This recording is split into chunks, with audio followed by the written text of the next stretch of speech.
নমস্কার বন্ধুরা, উর্মির রান্নাঘরে আপনাদের স্বাগত।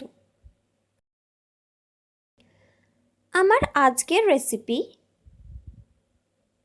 সম্পূর্ণ নিরামিষ আলু বিরিয়ানি। তাহলে দেখে নেওয়া যাক আজকের এই ভিডিওটি। প্রথমে আমি হাঁড়িতে জল নিয়ে নিয়েছি, জলটা গরম হবে। এখানে কিছু মশলা আমি যোগ করব। 2টো তেজপাতা, গোলমরিচ গোটা, লবঙ্গ, দারচিনি, ছোটো এলাচ, জয়িত্রী, নুন স্বাদ অনুযায়ী দিয়ে ঢাকা দিয়ে দেব। জলটা ফুটে যাবে। আমি এখানে 500 গ্রাম মতন ডিরি রাইস নিয়ে নিয়েছি, ভালো করে ধুয়ে ভিজিয়ে রেখেছি।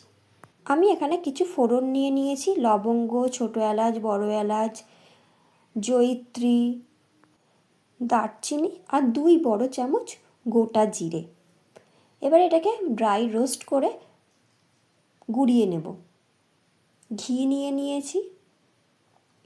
আমি ঘি দিয়ে কড়াইতে গরম করে এর মধ্যে নুন হলুদ দিয়ে দিলাম। এবারে আগে থেকে বিরিয়ানির কেটে রাখা আলু এর মধ্যে দিয়ে ভালো করে ভেজে নেব। জল ফুটে গেছে, এবারে চালটা এর মধ্যে দিয়ে দেব। চাল দিয়ে ঢাকা দিয়ে দেব।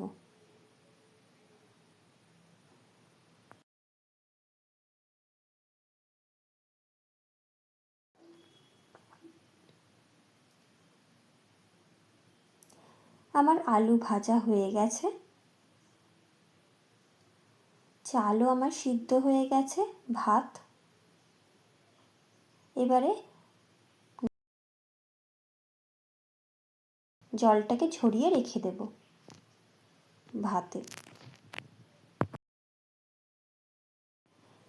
ভাতের জল ঝরানো হয়ে গেছে।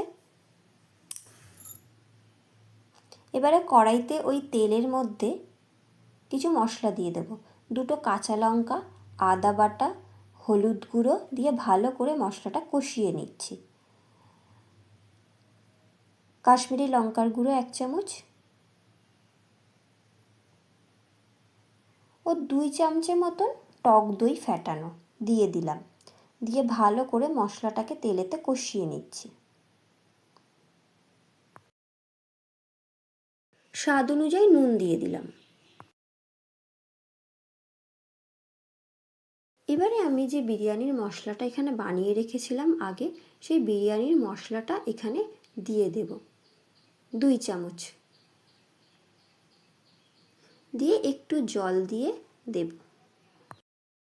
ভাজা আলুগুলো এর মধ্যে দিয়ে দিলাম যাতে করে সিদ্ধ হওয়ার জন্য।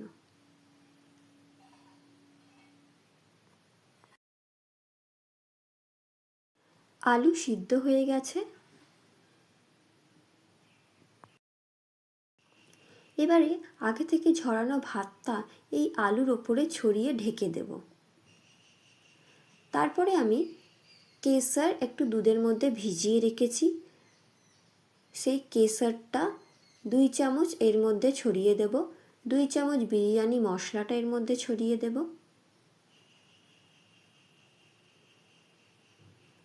ভাতের সাদা সাদা অংশগুলোর মধ্যে এই কেশর দুধটা দিয়ে দেব চামচে করে। আবারও ভাতের একটা লেয়ার দিয়ে দিলাম।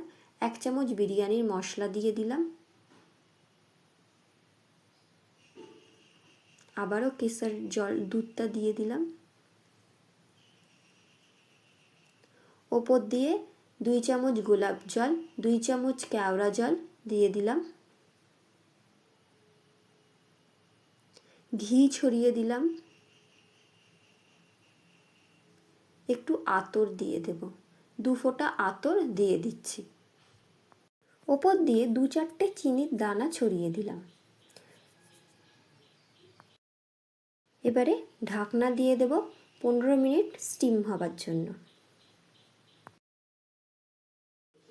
হয়ে গেছে আমার রেসিপি আজকে ছানা আলু বিরিয়ানি, সম্পূর্ণ নিরামিষ। ওপর দিয়ে আমি ছানা সাজিয়ে দিলাম। আমি এই ছানা আলু বিরিয়ানিটি শসার রায়তা ও ছানার কালিয়া দিয়ে সার্ভ করে দিলাম, আর স্যালাড। হয়ে গেল আজকে আমার রেসিপি সম্পূর্ণ নিরামিষ ছানা আলু বিরিয়ানি।